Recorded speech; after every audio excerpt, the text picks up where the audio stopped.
Hi అండి, మక్కానాతో హెల్తీగా snack item చేసేసుకుందామా. ఇప్పుడైతే ఒక బాండీ పెట్టేసుకొని అందులో మక్కానా అయితే వేసేసుకుందాం. మక్కానా మంచిగా క్రిస్పీగా అయ్యే వరకు ఫ్రై చేసుకోవాలి. ఫ్రై అయిన తర్వాత పక్కన తీసేసుకొని అదే బాండీలో 3 స్పూన్స్ బెల్లం తీసేసుకుందాం. ఈ బెల్లం పౌడర్లో కొంచెం వాటర్ వేసుకొని పాకం వచ్చేంత వరకు కలబెట్టాలి. పాకం అయితే గట్టిగా రావాలి. ఈ పాకం కరెక్ట్గా వస్తే మనకి మక్కానా అయితే స్ట్రీట్ స్టైల్లో చాలా బాగుంటుంది. పాకం కరెక్ట్గా వచ్చిందో లేదో ఒకసారి చెక్ చేసేసుకుందాం. కొంచెం వాటర్ తీసుకొని వాటర్లో పాకం వేయాలి. అది గట్టిగా వచ్చిందంటే ఇంకా పాకం రెడీ అయిపోయినట్టే. ఇప్పుడైతే మనం ముందుగా ఫ్రై చేసుకున్న మక్కానా వేసేసుకొని కలబెట్టాలి. ఈ కలబెట్టేటప్పుడు కొంచెం ఫాస్ట్గా కలబెట్టాలి.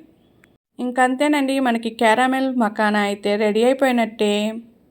సరే, ఎంత బాగా విడివిడిగా చాలా బాగా వచ్చిందో. మీరు ఒకసారి ట్రై చేసేయండి ఇంట్లో.